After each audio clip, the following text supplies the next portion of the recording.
আছি, আমরা যেখান থেকে শুনছি, একবার ভাববেন, কি ভাববেন, এই এলাকায় আমরা যেখানে পথসভা করছি, এই এলাকার মাটিগুলো কিভাবে ল্যান্ড মাফিয়া রাজের এই দৌলতে মাটি চুরি হচ্ছে। কে জানি না এটা বলুন তো? আমি আপনি সবাই জানছি। আপনি এখানে নদীতে যান মাছ ধরতে, আপনাকে যেতে দেবে না। এর আগে আমরা একটা চৌধুরীপাড়ায় মিটিং করেছিলাম, সেখানকার জেলেদের একটা দাবি ছিল যে আমাদেরকে মাছ ধরতে যেতে দিচ্ছে না। আমরা সবাই মিলে সেখানে দাবি জানালাম যে আমাদের যে জেলেরা আছে রূপপুর অঞ্চলে, তারা মাছ ধরতে ওপারে যাবে, তাদেরকে যেতে দেওয়া হোক। পরবর্তীকালে আমরা বিডিও সাহেবের সঙ্গে আবেদন করে আমাদের ব্লক সভাপতির মাধ্যমে সেটা আমরা গ্রাহ্য করিয়েছিলাম।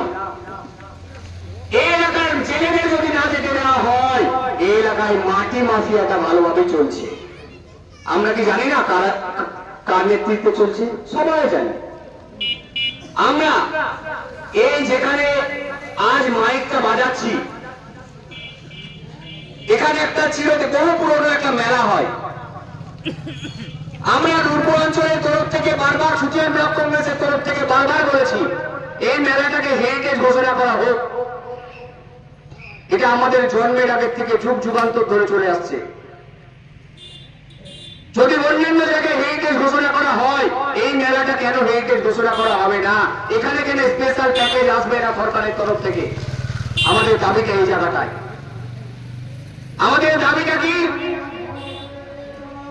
এই নূরপুর অঞ্চলে একের পর এক স্বজন পোষণ চলছে।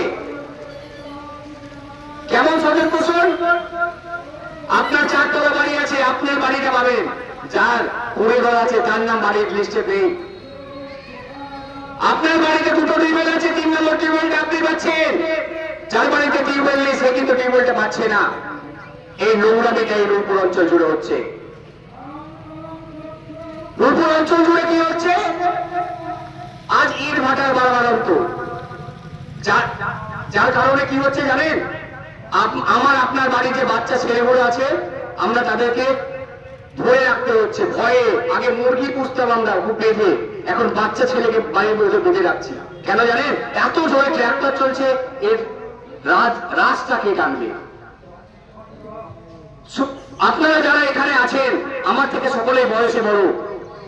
আচ্ছা ভাবুন, যেদিন সোদপুর ভাঙতে লেগেছিল, আমাদের পাশে সোদপুর যেদিন ভেঙেছিল, সেদিন যদি জাতীয় কংগ্রেস না থাকতো, এই সোদপুর বাধা সম্ভব হতো?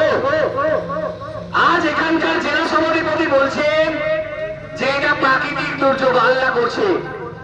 সোদপুর বাঁধিয়ে কংগ্রেস দেখিয়ে দিয়েছিল 1 বছরের মধ্যে যে ইচ্ছে থাকলে বাঁধানো যায়, নদী বাঁধ বাঁধানো যায়। এই সোদপুরের বাঁধ, এই হাসিরপুরের বাঁধ কংগ্রেসের আমলে বাঁধানো। কই এখনকার নেতাদের এসব দিকে মাথা ব্যথা নেই?